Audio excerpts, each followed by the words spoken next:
Você está no Conversa de Pai. Eu sou o Rodrigo Serafim e hoje nós estamos numa edição especial. Pela terceira vez estamos no podcast Conversa de Pai vai até você. E hoje estamos aqui no nosso 21º episódio, onde nós falaremos sobre telas e o impacto nas nossas vidas e famílias. Estou aqui com ela, minha professora, especialista em dependência de tecnologia, especialista em educação positiva, especialista em sono. Vocês viram que a gente traz muito especialista aqui. Ela é bem especialista mesmo, viu? Certificada em neurociência e trauma infantil. Quase estudamos juntos, hein? Formada pela PDA em disciplina positiva e educadora parental com foco em telas. Estamos aqui com Bruna Garrocino. Ai, que delícia. Obrigada, Bem-vinda, Rodrigo. professora. Obrigada. Obrigada pelo convite. Fico muito feliz de estar aqui com você para a gente falar de um tema tão importante, precioso. Nossa, muito o seu tema. Mas antes de entrar no tema, o meu propósito é ajudar famílias em novos caminhos para uma educação. Uma educação mais respeitosa, mais conectada. E o seu? Qual é o seu propósito? Pergunta, eu fiquei refletindo muito sobre isso, sabe, Rodrigo? E eu acho que o meu principal propósito hoje é ajudar as pessoas a se conectarem consigo, para que eles possam ver as crianças e adolescentes de um olhar diferenciado, sabe? Porque se a gente parar para pensar sobre o quanto a infância e a adolescência é invisibilizada na nossa sociedade, e isso fala muito da nossa própria desconexão com nós mesmos, né? Então, acho que esse meu propósito vem nesse lugar de conexão de si com o outro, e a gente linka com a questão das telas, né? Que eu acho que é um fator que faz com que a gente se desconecte cada vez mais de nós e do outro também. Não, super. Eu acho que a tela hoje, ela acaba separando a família. Ela acaba não criando a conversa, a brincadeira, mas sempre aquela pergunta que todo mundo fala. Falaram para mim, por exemplo, quando a minha filha mais velha nasceu, falaram que tela era bom para a cognição, para o desenvolvimento, mas eu nunca achei, tá? Eu nunca acreditei nisso, tanto é que a Ana foi assistir televisão mesmo com 2 anos de idade. Por que a tela é tão prejudicial assim, principalmente quando nós falamos da primeira infância? Primeiro, eu queria dizer que bom que você não acreditou nessa lorota que te contaram, né? Que as telas são positivas na parte cognitiva do desenvolvimento da infância. Mas o que acontece com a tela, principalmente essa tela que a gente utiliza hoje, né? Ela é projetada para viciar. São muitos estímulos que esse cérebro em formação, né, principalmente nos primeiros anos de vida, que ele está tendo um desenvolvimento muito rápido, muito grande, essas telas inibem esse desenvolvimento, faz com que a criança pare de explorar o ambiente, explorar as interações, observar o meio que a cerca, e faz com que ela fique de uma certa forma hipnotizada, congelada ali naquela tela, ou seja, ela perde em interação, em vocabulário, em desenvolvimento, em movimento. Então, pensando hoje, as telas fazem com que as crianças percam a essência da infância, percam os pilares fundamentais para o seu pleno desenvolvimento, né? E às vezes nós percebemos que a relação que nós temos com os nossos filhos, ela acaba influenciando até nesse processo da utilização das telas. Seja num momento que eu tenho que usar a tela como um auxílio, seja para uma alimentação, seja porque eu preciso deixar meu filho com alguém, ou eu preciso fazer alguma coisa em casa e eu sei que na tela ele vai ficar ali sentadinho. Como isso influencia também no desenvolvimento não só da criança, mas também no desenvolvimento dessa família, dessa conexão, desse vínculo? Hoje, primeiro, assim, é importante sempre trazer que quando a gente fala disso, não é o julgar as famílias, né? Até porque eu fui a mãe do desconhecimento, então, assim, o meu filho até os seus 6 anos tinha as telas ilimitadas, porque eu fui a pessoa que acreditou que não tinha impacto e era justamente para facilitar a minha vida, né? Maternidade solo, trabalhava o dia todo. Mas hoje, quando eu entendo o papel e o poder da relação parental, né? Ou seja, a relação dessa criança com seus cuidadores primários, pais, mãe, etc., quando essa criança passa tempo demais na tela, ou melhor, quando nós também passamos tempo demais na tela, a gente perde a oportunidade de promover aquele apego seguro. Eu deixo de olhar, eu deixo de observar essa criança, eu deixo de observar as necessidades inatas que são tão importantes para o desenvolvimento dela, e a gente perde interação, né? E se a gente for parar para pensar, uma necessidade humana primária que as crianças nascem é do pertencimento, né? Tanto que a criança ela abre mão muitas vezes dos seus ritmos biológicos para que ela tenha o seu pertencimento, a sua necessidade de amor e de afeto suprida. Então, quando a gente fica tempo demais na tela, de uma certa forma, essa criança ela acaba sendo negligenciada, é uma sensação de abandono, né? E a criança ela é tão literal, então ela não transita entre o meio termo, ou ela sente amor ou ela sente desamor. Então, de muitas vezes, ela começa a encontrar na tela um lugar de amor e pertencimento que ela não está recebendo da sua família. Por quê? Porque a gente está cansado, a gente está sobrecarregado, a gente está hiperconectado. E daí, como a tela entrega muito prazer para essa criança, né? Porque ela vai liberando ali aquele neurotransmissor, a dopamina relacionada à sensação do prazer. O que acontece, na verdade? Quando eu vou querer tirar essa criança da tela, ela sofre, porque a gente não vai saber fazer isso de uma forma adequada. Então, a gente tira, a gente briga, a gente julga essa criança porque ela não se comporta, porque ela não cumpre o combinado, mas a gente deixa de ver qual o papel que essa tela está fazendo na vida dessa criança. E muitas vezes é o lugar que ela encontra esse pertencimento, essa reciprocidade de conexão que muitas vezes a gente acha que está dando, mas não está chegando para eles. Não, e você falou de dopamina, né? E lá em casa nós temos alguns critérios para uso de tela. Então, não tínhamos, tá? Nós criamos. Porque a tela realmente ela foi ganhando espaço. Ela ganha espaço, às vezes, que sai do nosso controle. Então, lá a Ana só que assiste. Mas óbvio que a gente não coloca uma venda na Clara, que tem 1 ano e meio. Acontece, a Clara está passando lá e às vezes fica olhando. Mas nós colocamos de 30 a 40 minutos, um pouquinho depois que ela acorda, e quando ela chega da escola, depois sim, ela chega, tal, a gente está junto, passa um tempinho, a gente deixa ligar até o jantar ficar pronto. Normalmente que dá 20, 30 minutos, no máximo. Mas o que nós percebemos? Antes, para nós, era algo quase impossível tirar a tela. Porque nós tirávamos, era desesperador, porque chorava, queria ligar, então para nós era meio que uma fuga. Mas na primeira vez que a gente tem, na primeira vez não, talvez na terceira ou quarta vez ali, que a gente foi tentando, a gente descobriu algo que talvez os pais não saibam. Mas as crianças sabem brincar. E eles conseguem criar as brincadeiras deles, muitas das vezes. Então, por exemplo, minha esposa estava lá naquela correria do dia, parou a tela, a Ana chorava, passava 10 minutos, 15 minutos, um silêncio, quando você vê ela estava brincando. Criando as brincadeiras, brincando de escola e Então, é o que você falou lá atrás, né? A tela, ela limita a criatividade, não é isso? Total. E você falando isso, né? Trazendo o exemplo da sua filha e até do meu filho, eu digo que quando eu despertei que o uso de tela era nocivo para o meu filho e ele estava roubando muita coisa da infância dele, e a gente começou a fazer os processos de mudanças, eu falo que eu comecei a ver o meu filho com outro olhar. E não é na questão comportamental, tá? Mas é na questão das potencialidades dele.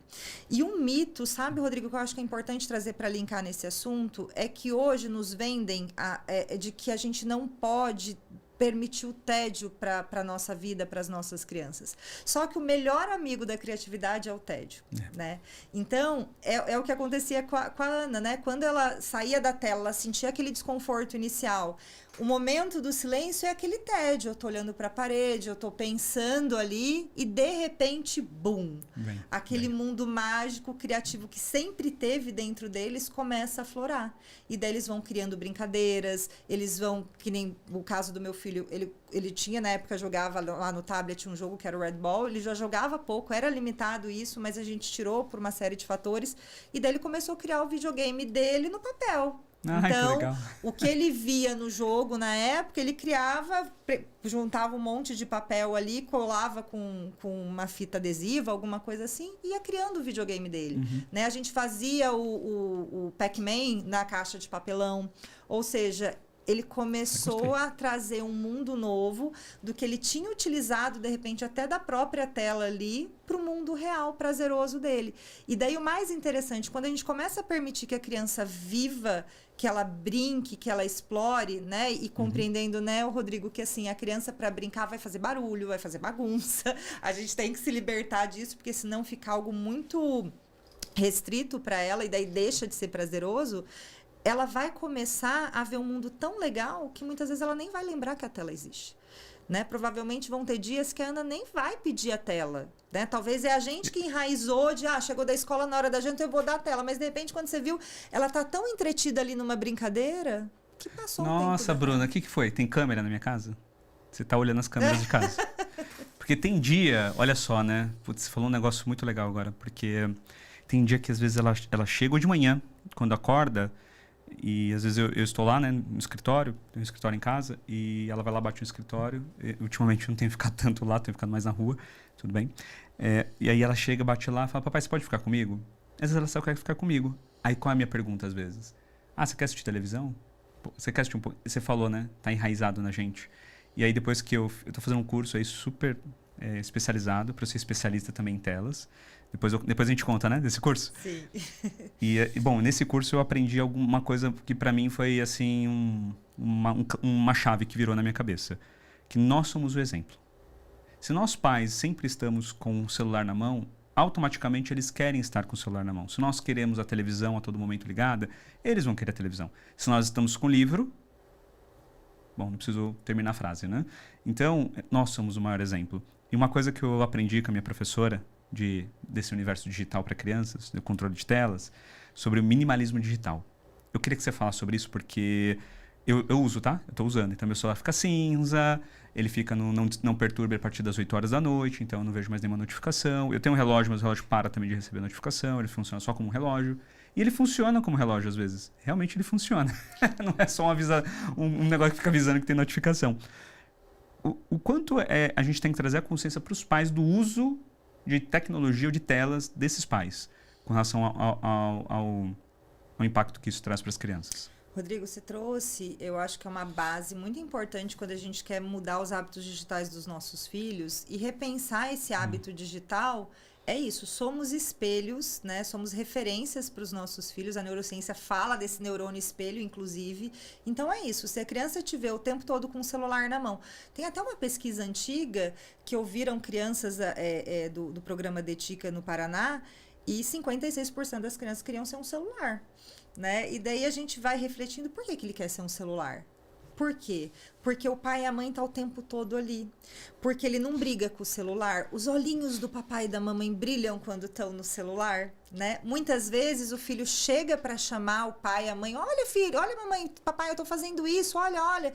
E a gente fala, pera só um pouquinho, porque a gente prioriza a interação no meio digital e a gente esquece da importância da interação real. Então, eu ouso dizer que eu acho que primeiro ponto quando você quer mudar é olhar para si, né? E daí um convite para você que está aqui com a gente no final, que acabar o episódio, você vai pegar o seu celular e você vai procurar lá, todo aparelho tem, para ver o seu tempo médio de uso diário de celular. Eu tenho. Deixa eu olhar aqui, vai. A maioria das pessoas ficam meio chocadas quando param para ver que a gente passa mais de... Quantas horas deu aí? Não, o meu tá pouco. Hoje tá... Aqui, ó, o meu tá 1 hora só. Eu quase não usei hoje, mas se eu pegar aqui ontem, não vou nem falar, porque eu não quero passar vergonha.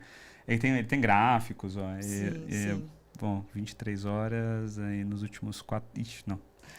Pode continuar. A gente passa tempo demais na tela. Continua. E daí o ponto, é óbvio que a gente precisa pensar. Hoje trabalhamos com isso, né, Rodrigo? Eu e você. É uma ferramenta. E daí é importante eu também trazer para o meu filho os tipos de uso. Para ele compreender que quando eu estou com o celular... Porque qual que é a visão da criança, principalmente da tela? Entretenimento. Verdade. Ela acha que a tela, a função dela não é ligar, o smartphone não é para fazer uma ligação, é para jogar um jogo, é para assistir algum conteúdo num streaming. Então, eu começar a trazer para minha criança, tipo, olha, filha, a mamãe tá pegando o celular aqui agora, que eu vou fazer um pedido na farmácia, né? Olha, eu vou pagar uma conta, eu vou falar com uma pessoa que está me procurando para que a gente possa fechar um atendimento. Então, eu vou apresentando para essa criança um leque de usos que as telas nos trazem, que são positivos.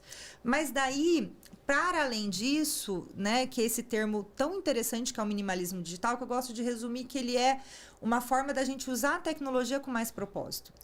Eu acho que é isso. Porque, por exemplo, eu sou o cara da tecnologia. Então, você está vendo aqui, acho que quem me acompanha mais tempo sabe, eu não uso papel. Eu uso um tablet, escrevo com a caneta, mas um tablet, celular, relógio, fone. E eu acho que nos gera tanto barulho. É muito barulho. Gente, muito barulho. Às vezes eu até falo para minha esposa assim, eu falei, nossa, eu queria um dia ficar desconectado. Aí eu fico pensando, mas será que eu conseguiria? Porque é um desafio para nós. Mas quando eu vi primeira vez que eu vi esse termo, o minimalismo digital, ele passa por vários aspectos, né? A Bruna me ensinou. Então vem lá a questão de e-mail, a utilização. Mas quando ela falou utilização com propósito, Aí muda também, a gente começa a ressignificar algumas coisas. E nós temos que ajudar os nossos filhos a ter o significado correto da coisa. Então, olha, para mim, o meu celular, ele não é entretenimento. O meu não é, tá? O meu celular e meu tablet não são entretenimentos. 90%, talvez quase 100% é trabalho. Então, eu estou aqui anotando, eu estou lendo algo que eu estou aprendendo, estou fazendo um curso. Então, normalmente, eles são ferramentas para que me ajude no meu aprendizado e coisas do tipo. E eu fico pensando, legal, a gente ensina aos nossos filhos, a gente cuida do nosso uso. O que mais dá para fazer? Dá pra gente ressignificar a questão da tela, né? Quando eu tive acesso à informação, eu vi que eu estava fazendo tudo errado com meu filho, eu me recordo que eu cheguei no momento que eu queria que a tecnologia não existisse mais, né? Que não tivesse mais dessa forma. E daí eu falei, meu Deus, como eu estou sendo arcaica, né? Eu estou parecendo talvez uma mãe da época das cavernas, quando descobriram o fogo lá atrás, que tinha-se tanto medo do novo. Né? E entender que a tecnologia ela é muito benéfica, a gente se conectou por ela, né? A gente utiliza ela uma forma de trabalho. Então, por exemplo, você consegue trazer a sua mensagem pelo podcast para qualquer lugar do mundo, para a pessoa no melhor momento dela, ela está cozinhando, ela está dirigindo, ela está, sei lá, né, no trânsito. Então, a gente ressignificar esse uso da tecnologia, mas a gente lembrar da nossa essência humana. E eu costumo brincar que o nosso cérebro, ele não é digital, ele é analógico, né? Ou seja, ele tem o tempo dele. O nosso corpo tem um tempo natural das coisas. Por mais que você use a tecnologia porque te facilita para escrever, né? Porque imagina ter que andar com caderno, com papel, e daí errou, tem que ter o branquinho, o corretivo, cada um dá um nome, enfim. Você tem um aparelho compacto que atende a função do papel, mas você está escrevendo, você não está digitando. Quando eu estou escrevendo, por exemplo, né, quando a gente fala em processos terapêuticos, que a gente fala da escrita curativa, propriamente dito, que é como se fosse um diário, eu escrever o que eu sinto, o que eu percebo sobre os incômodos da vida, a gente fala tem que escrever na mão. A gente fala papel e caneta, mas pode ser um tablet com a sua caneta. Mas é escrita, é o tempo do pensamento passar pelo meu corpo todo para eu escrever. Porque a nossa mente ela é muito acelerada. Sim. E hoje a gente vive essa epidemia de saúde mental.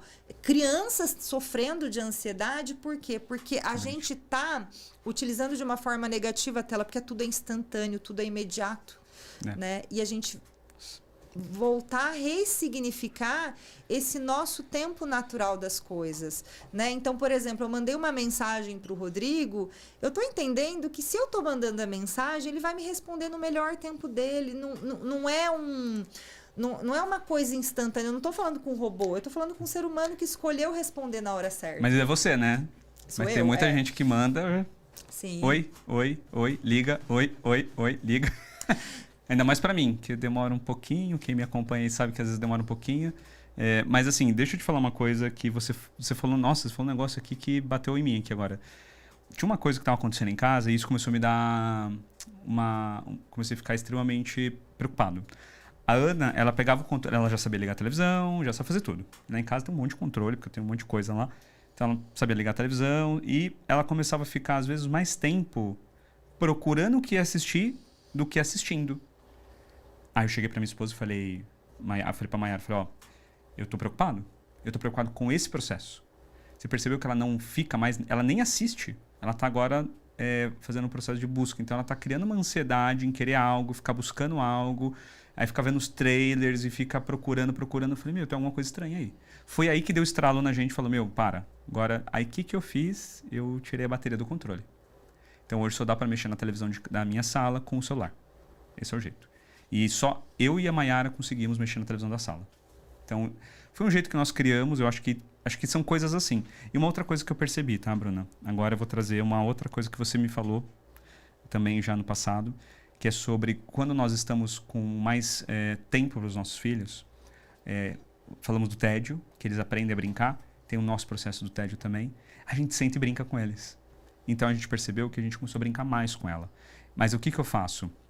É óbvio que a gente brinca de tudo, mas agora a gente tenta brincar de coisas juntos. Então eu adoro Lego, adoro. Eu gosto de Lego. E ela gosta de brincar de boneca. Aí eu tive uma sacada uns dias atrás, falei, e se eu brincasse com Lego e ela de boneca e a gente criasse uma brincadeira nossa juntos? Ela adorou. Agora ela quer brincar todo dia. Tudo bem, não tem problema, às vezes não dá tempo, né? Mas eu sempre tento sentar ali com ela, tempo de qualidade, celular longe, sem funcionar e tudo mais.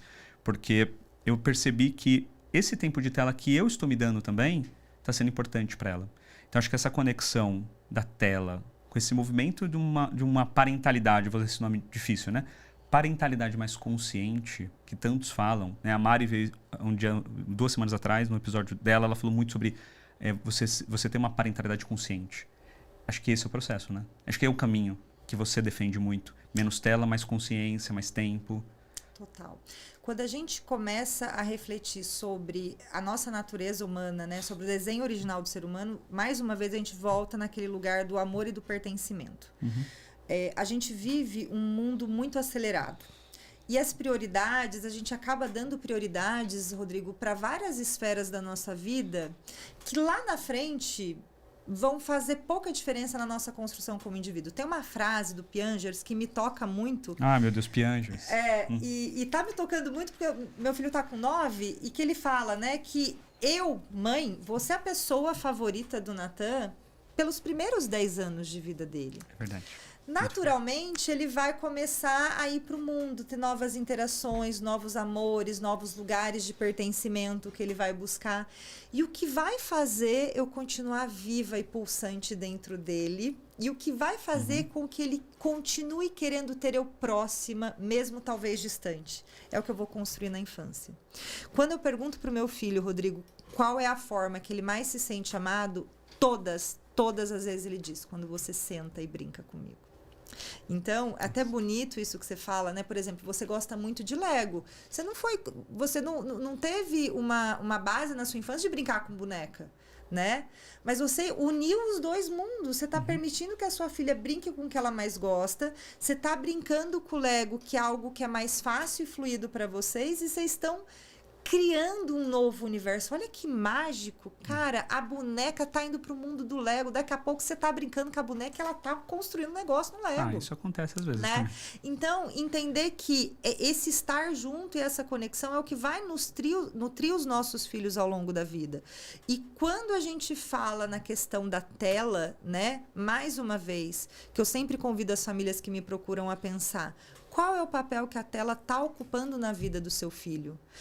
Eu, Bruna, você, Rodrigo, e a maioria entrega as telas quando a gente precisa fazer algo. Então, a gente quer que a criança demande menos, que ela fale menos, que ela pergunte menos, que ela faça menos bagunça. E, de fato, a tela ela é muito boa para esse sentido, né? Então, eu estou num restaurante e eu quero que o meu filho fique quieto para eu conversar com você. Nossa, a tela vai ser incrível. Ele vai ficar ali paradinho, mas assim, o que eu estou apresentando para ele? Né? Qual é o mundo que eu estou apresentando para ele? É um mundo distraído ou um mundo que eu posso mostrar para ele a vida acontecendo? E daí, fazendo um gancho, eu, quando viajo para visitar minha mãe no interior, a viagem acaba sendo, sei lá, 7, 8, 10 horas por conta do trânsito. E quando eu tive esse despertar, eu falei, não faz sentido eu entregar um celular para ele assistir um desenho no meio da viagem. E hoje, por mais longa e cansativa que seja a viagem, cada vez que a gente vai e volta, a gente constrói uma nova história, uma nova memória. Porque a gente está observando a mudança da vegetação no nosso próprio estado, né? A gente está observando as nuvens, a gente vai criando brincadeiras, a gente vai dialogando, que isso só vai ser possível se a gente estiver conectado um com o outro. E quando a tela está junto, na grande maioria das vezes, a gente está desconectado de nós, inclusive, e muito mais desconectado deles. Então, por isso que é tão importante a gente entender que a criança necessita do tempo de qualidade. Se hoje, num dia puxado, né, você trabalhou um monte e tal, talvez você vai conseguir dar só 15 minutos. Que bom que você está dando. Eu costumo dizer assim, coloca teu filho na agenda. Porque se eu não colocar o meu filho na agenda, na vida dinâmica acontecendo com tantas demandas, o dia passou, eu estou extremamente cansada, é muito fácil eu deixar ele de lado. É verdade. Né? E daí ela cresce, se torna um adolescente, daí a gente vive o luto da criança que virou adolescente e ele não está mais ali.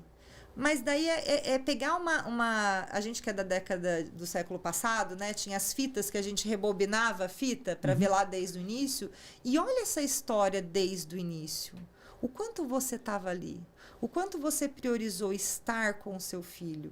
E mais uma vez, eu entendo que a gente precisa trabalhar, a gente tem demandas, mas a gente pode incluir eles na nossa vida todo dia, porque é isso que vai nutrir eles para ao longo da vida, quando a gente não for mais a pessoa favorita da história deles.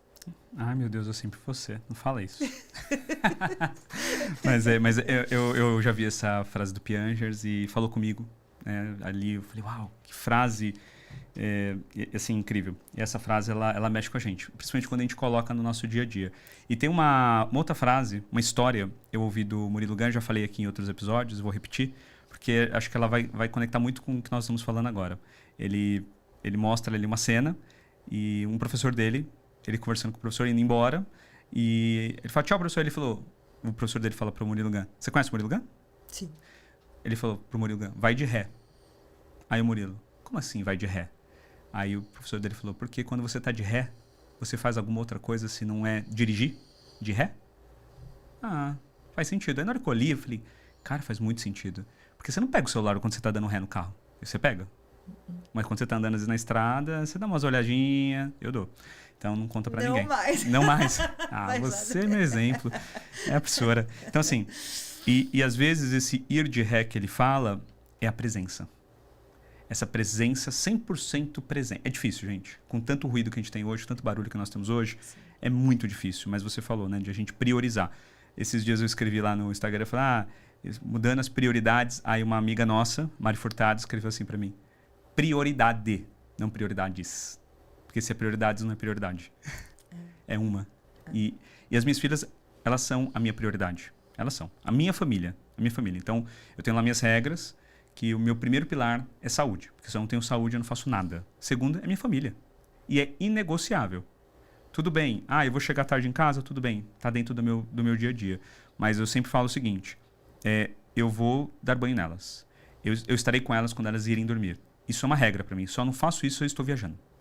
Então, eu termino reuniões mais cedo, eu me organizo, eu tento movimentar minha agenda para que eu esteja, pelo menos, no mínimo, no momento que elas estão indo dormir. Porque eu sei o quanto é importante eu estar ali, para mim e para elas. Então, é prioridade. Posso trazer um desafio para você? Sim. Posso contar uma historinha e você vai me ajudar a resolver essa historinha? Pode ser? Bora, vamos. Tá bom. Eu tenho um filho. As minhas filhas, elas não comem hoje assistindo nada, tá? Isso é uma regra desde os 6 meses da Ana. Nem nós, tá? Nem nós comemos assistindo nada. Mas eu tenho uma pessoa, vou colocar aqui como se fosse um amigo, tá? Uma cena hipotética. E o filho só come assistindo celular. Como que você resolveria essa equação? Tudo bem que eu estou te falando isso sem uma conexão, sem você entender a história da pessoa, sem entender os hábitos, que é onde você trabalha, né? Você usa a educação parental de forma profunda, com seu conhecimento de tela, e resolve. Hoje, o que você falaria para esses pais que têm esse desafio? Porque eu fui esses dias num restaurante, eu entrei no restaurante e sentei. As meninas, elas sentam, dá aquele trabalho. Principalmente a Clarinha, que é muito novinha ainda, ela quer fazer tudo, né? Quer desbravar o mundo. A gente deixa ela fazer. A gente deixa ela muito livre, até mais do que deixávamos a Ana, inclusive. E tá ali, mas eu olho no lado, assim, uma mesa do lado, tem 3, 4 pessoas, as 3, 4 pessoas estão no celular. Olho do outro, crianças de 2, 3 anos, todas no celular. Eu olho pro outro, os pais no celular e a criança querendo olhar o que o pai tá fazendo. O que você faz ou sugere para famílias que estão vivendo esse desafio? Eu vou tentar dar algumas dicas, mas antes eu quero dizer o porquê que não é legal a gente se alimentar com as telas ligadas, principalmente as crianças, né? A alimentação, ele é um processo que eu fui descobrir também ao longo do crescimento do meu filho, que ele é multissensorial. Ele não é só o paladar, né? Então, assim, é uma experiência, é o olfato, é o tato, é o ruído daquele alimento quando eu tô comendo, né? E para além dessa relação, porque todos nós, em tese, queremos que os nossos filhos se alimentem de uma forma saudável, justamente para ter esse pilar da saúde, para que eu tenha uma vida longínqua com saúde, porque que adianta, né? Eu viver muito se eu tô toda ferrada lá. Para além disso, quando eu estou utilizando a tela, vamos lembrar, eu estou tendo um estímulo ali. Eu estou desconectado de todo o meu corpo e eu estou gastando todo o meu foco para o que eu estou consumindo. E daí eu deixo de receber sinais do meu corpo sobre sensações, sobre texturas e sobre saciedade. Eu costumo dizer que, assim, a cultura hoje quer que a criança coma muito, né? É até incoerente. Às vezes eu faço o meu pratinho assim e eu encho o pratão do meu filho. Que é metade do meu tamanho. Só que daí a criança cresce, o adolescente, não, daí tem que emagrecer, porque daí você tem que estar comendo muito, né? Então, quando eu tô com a tela, eu tô deixando de ouvir os sinais do meu corpo de saciedade. Né? Porque não é eu, adulto, que vou dizer o quanto cabe dentro da barriguinha do meu filho. É ele. E se a gente for parar para pensar, se eu estou colocando mais alimento do que aquele corpo se saciaria, é como se fosse uma violação desse espaço interno dessa criança. Então, por esse motivo, principalmente, que a gente não pede. O segundo, que eu acho que ele é tão importante quanto a alimentação. Tem um autor que eu gosto muito, que é o Jesper Hull, que ele fala que a dinâmica na alimentação e na refeição fala muito sobre essa família. E sobre as dinâmicas relacionais. Então, se nós estamos aqui, cada um comendo com a sua tela, além de eu não estar percebendo o meu corpo, eu estou deixando de me relacionar com as pessoas. Tanto que a Associação Americana de Pediatria fala que os jovens que se alimentam com os pais na mesa, pelo menos uma refeição, sem telas, obviamente, são jovens com menos problemas emocionais, com menos impactos na sua saúde mental, que são menos propensos a terem uma série de dificuldades no seu desenvolvimento. Por quê? Porque ele está relacionando, ele está fazendo parte, ele está pertencendo. E daí, Rodrigo, pensando em termos práticos, né? Como que eu posso tirar a tela do meu filho uma vez que eu estava colocando ali no momento da alimentação, da seletividade alimentar?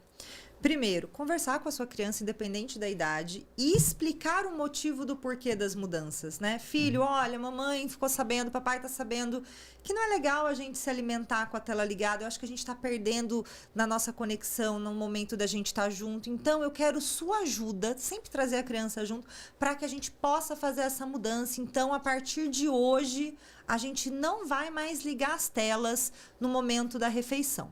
Mas o que a gente pode fazer para isso ficar melhor? E daí eu costumo dizer o seguinte: neurônios que disparam juntos se agrupam. Então, se eu quero tirar a tela para ele se alimentar, mas eu faço isso ser uma coisa ruim, a criança vai se conectar que a alimentação é algo ruim. E eu tenho que fazer com que isso se torne prazeroso. E daí, de repente, primeiro, gente, dá a opção de cardápio dos pratos favoritos da tua criança. Ai, meu amor, você quer então lasanha ou você quer carne assada ou você quer um peixe, sei lá, né? Dou as opções para ele escolher o cardápio. Dou uma opção da onde eu vou fazer essa refeição. Porque quem disse que eu preciso comer na mesa de jantar, né? Vamos fazer um piquenique hoje?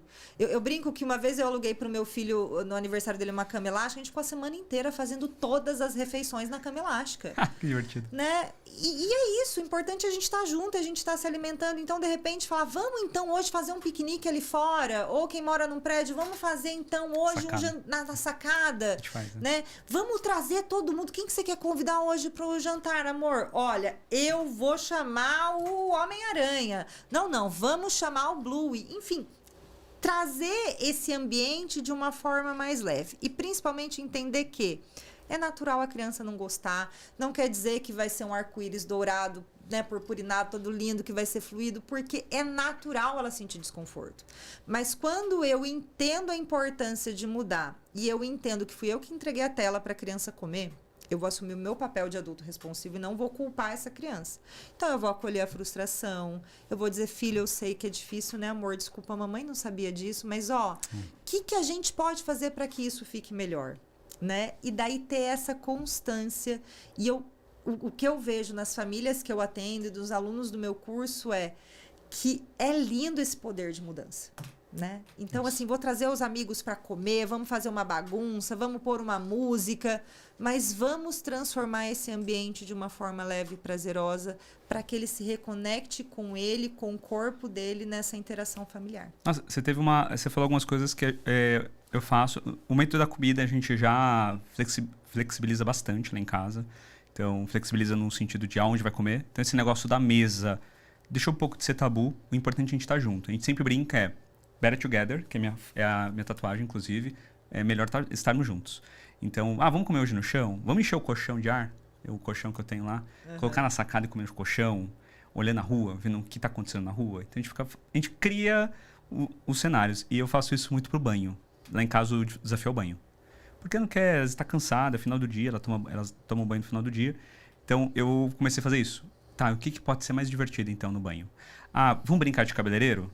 Aí o papai é cabeleireiro, óbvio, né? Porque o papai não pode ser o cliente, porque o papai não tem cabelo. Então, acontecem várias coisas. Então, a gente coloca música, a gente leva brinquedo. E você falou agora do comer, que é um grande desafio. Eu vejo que isso aqui é um tabu gigante, porque, gente, qualquer lugar que vocês forem, qualquer lugar, vai lá e repara. É assustador. E às vezes repara na gente. A gente também tá nessa. Principalmente quando a gente trabalha e tá ali no meio do dia a dia e as coisas acontecendo. Então a gente tem algumas regras em casa. Então na hora de comer, independente de onde seja, ninguém mexe em nada. Nem eu nem minha esposa, as meninas não assistem. Então isso é uma regra. Se eu quero que elas façam, eu também não posso fazer. Se elas fazem algo que elas estão repetindo comportamentos que nós fazemos, a gente não fala nada. A gente vai lá e o quê? Muda. E eu mudo e mostro para ela, através do meu comportamento e do meu exemplo, que não é daquele jeito que ela tem que fazer. Porque às vezes ela faz alguma coisa e minha esposa fala, eu falei, calma, quem fez isso? Quem faz isso? Você fez isso. Falei, então eu concordo. Ou a gente já assume, puta, ela fez igualzinho eu, tá? Então vou tomar cuidado disso e daquilo. E você falou algo muito legal de ressignificar os momentos. Acho que é isso, né? Deixar divertido. Eu falo muito isso pra Ana. Aí ela fala... Ai, meu Deus. Agora virou a frase dela. Quando eu falo isso pra ela, fala, mas nada do que eu tenho de ideia vai funcionar. Tudo por causa da vacina. Tipo, tá, como que a gente pode deixar a vacina mais divertida? Como que vai deixar a vacina mais divertida? Não dá, né? Uma injeção mais divertida. Sendo que nem eu gosto, por exemplo. Então, mas eu descobri que aí eu vou ser vulnerável. Vou contar minha história pra ela. Aí eu conto uma história, mas não uma história fantasiosa. Eu conto uma história real. Mas uma história que ela se conecte. E eu acolho aquele sentimento, aquilo que ela está sofrendo. Bruna, eu vou falar agora para vocês algo. Ela não está me pagando nada, por isso que eu vou falar, mas eu faço hoje o curso da Bruna sobre telas, e o cuidado com as telas para ajudar os nossos filhos. Eu vou deixar ela falar um pouquinho do curso.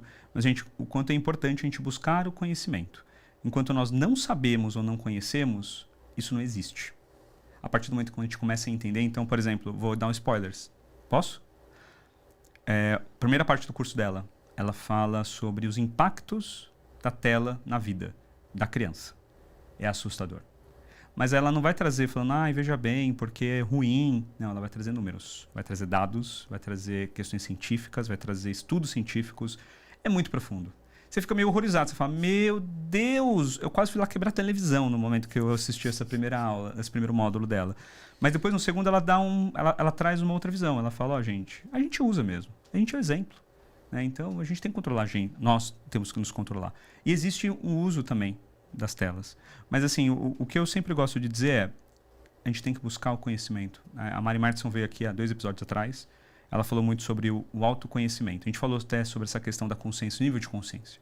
Se eu não sei sobre aquele assunto, eu não estou nem vendo. Né? Como eu brinquei aqui no começo, que eu achei que as crianças tinham que usar a tela para ter o desenvolvimento cognitivo. Meu Deus! Sim. Se eu falar agora para a Bruna que ela vai me tacar a cadeira aqui. Você não está estudando a minha aula, menino. Então, assim, como que você ajuda as pessoas hoje, além do seu curso, que eu fiz um merchan aqui para você, porque aí eu estou fazendo de conhecimento de causa, porque eu usei.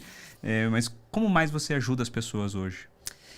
Rodrigo, o conhecimento ele liberta, né? E ele nos empodera a promover mudanças, né? Então, quando, por exemplo, eu trago lá no início do curso dados, o intuito é mostrar que, de fato, que se a gente não olhar para isso agora, a conta vai vir em algum momento e quem vai pagar a conta é os nossos filhos. E, em tese, eles são as pessoas deveriam ser, né, as pessoas mais importantes da nossa existência para além de nós. Então, quando eu criei o curso, eu entendi que eu precisava ajudar as pessoas a mudarem, a despertarem da mesma forma como eu. Então, o curso ele fala muito da minha história também, né? Eu não sou uma teórica que está trazendo os dados, que lê os livros e está colocando lá, porque eu não acredito que as minhas formações em tecnologias me sustentam para mudar o hábito digital das crianças e das famílias. Eu preciso falar sobre relacionamento e educação parental, se une nesse lugar. Então, eu tinha antes uma masterclass, que de tempo em tempo eu acabo trazendo ela. Mas a masterclass ela é muito limitada, né? 1h30, 2 horas ali de aula, que vai ajudar, obviamente, as famílias. Mas quando eu estruturei o curso, eu falei, não, eu preciso pegar na mão dessas pessoas para elas caminharem nesses desafios das telas, para compreender da forma mais profunda, porque eu não quero que você faça o meu curso e você vai trazer alguma mudança na sua vida, sei lá, em 1, 2, 3 semanas, e daqui 2 anos, quando a sua filha estiver numa nova fase do desenvolvimento dela, você perdeu o controle novamente. Né? Então, meu intuito é ajudar famílias a despertar essa consciência. Eu tenho um mantra com meu filho, que a gente não trabalha com culpa.